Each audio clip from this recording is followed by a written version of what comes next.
Well guys, this is the first review I'm making since I did that little poll asking you guys what I thought of the new pacing. So this review should be around the pacing of my normal talking speed. Let me know what you think in the comments below. Outside of that, let's continue comic book review week. At least that's what it's been for me. I just finished playing and reviewing DC Universe Online, and the next game I decided to play was a Marvel Comics game, something that a few of you have requested that I review ever since it came out. Reviving a game from the PS2 era, here is my review of Marvel Ultimate Alliance 3 for the Nintendo Switch. As you might guess from the game's title, Marvel Ultimate Alliance 3 The Black Order is about Thanos collecting the Infinity Stones, but this is more based on the comic version of the story than the movie version, so you can expect a lot of differences between the story this game is telling and the story that was told in Avengers Infinity War and Avengers Endgame. There are a lot of characters in here that the MCU has not introduced yet, and a lot of pre-existing characters have different backgrounds, like Ultron being closer to Ant-Man and the Wasp than Tony Stark, and Captain Marvel being an Earth-based hero instead of a cosmic-based one. And honestly, I think doing this story a little differently was a good thing. After all, I'm making this review only 2 days before Avengers Endgame's DVD releases, so a lot of Marvel fans might not want to see the exact same story rehashed both in a game and in a movie.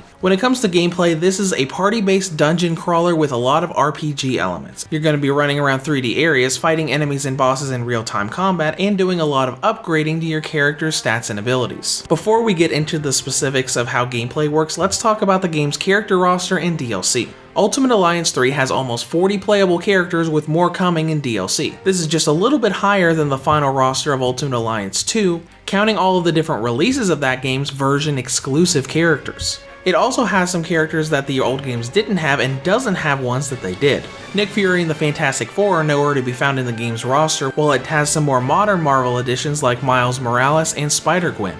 Of course, the missing characters could always be added with DLC, but DLC is one of the problems of the game. The problem with this game's DLC is the fact that characters cannot be bought separately. You can only get downloadable content through the Season Pass and no other way. So if you only want one of the playable characters, you still gotta chuck out the full $20 for the full Season Pass. Now let's talk about progression. The campaign is pretty linear. Each chapter has you going through an iconic Marvel location in the form of a dungeon where you're fighting off enemies and getting story scenes as you make your way towards the end of it for a boss fight into the next chapter. There aren't a lot of side paths you can go on, so outside of a few hidden treasure chests here and there, the path laid before you is pretty straightforward. But since you're going to be fighting a lot of enemies and bosses in each dungeon, they've also got save points throughout to help you save your progress and prepare an upgrade for upcoming boss fights. At the start of the game, the save points are mostly just for swapping out party members with new heroes join your team, but as you progress farther in the story, you gain the ability to use various currencies you can find in the dungeons to upgrade your characters in the form of crystals that you can upgrade separately, or a little skill tree sort of thing where you can enhance everybody's stats as a group. These types of upgrades are pretty nice, but the game really starts to feel like an RPG when you get to the level and ability system. Characters get experience as they defeat enemies and can level up, increasing their stats, as well as learning new skills and abilities that they can use during battle. Each character only has 4 abilities, so you don't have to worry about swapping them out, and they can be enhanced further with ability points to increase the power that each ability does, as well as give it different properties and effects. And that brings us to combat, which is very hack and slash. Every character has light and heavy attacks along with all of the different skills that they can learn as they level up. But there's also a pretty big variety in all of the different characters. Everyone plays differently even when you're comparing 2 different ranged characters, like how Scarlet Witch is a bit of a ranged healer and the Wasp is more of a versatile flying ranged attacker.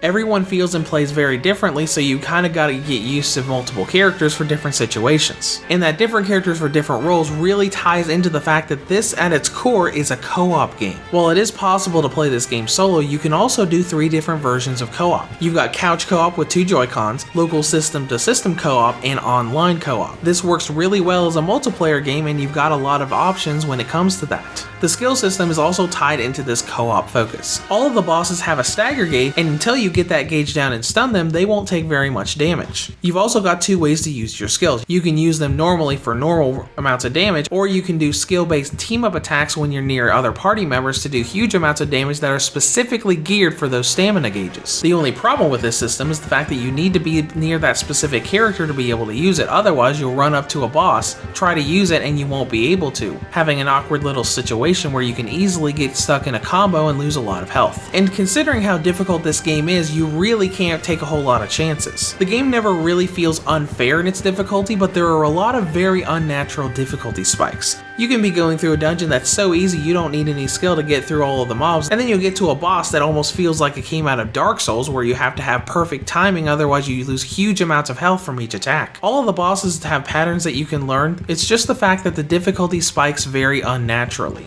Now let's get into Content and Link, which a lot of people were worried about it being short, and it is. From start to finish, it took me about 9 hours to reach and defeat the final boss, counting a lot of retries I had to do against some of those later bosses. Now 8 to 10 hours is right in tune with other games of the series, but with not much replay value outside of doing some optional battles to unlock the 4 secret characters and just replaying the story, there's not really a lot here to justify that $60 price tag. Now let's get into presentation, which is pretty good. Graphically, the cartoony style really fits the source material, and there's a lot of detail in all of the models, all the way down to individual pieces of Iron Man's armor moving as he flies around, and the Wasp being able to shrink as she goes through a regular dodge animation. In terms of performance, frame rate is nice and smooth, but the load times can get pretty lengthy. When loading a save file or just going from chapter to chapter, I've seen load times up to 40 to 60 seconds in length. And now let's get into battery life. Marvel Ultimate Alliance 3 has a battery range of 3 hours and 10 minutes on high settings, up to 3 hours and 43 minutes on low settings. In conclusion, Ultimate Alliance 3 is a fun action RPG with a diverse cast of Marvel characters for you to choose from. Now the downside, it's got some issues with its difficulty, load times, and DLC model, but if you're a fan of Marvel Comics and don't mind paying $60 for a 10-hour track, it looks and plays great both for single player and co-op play.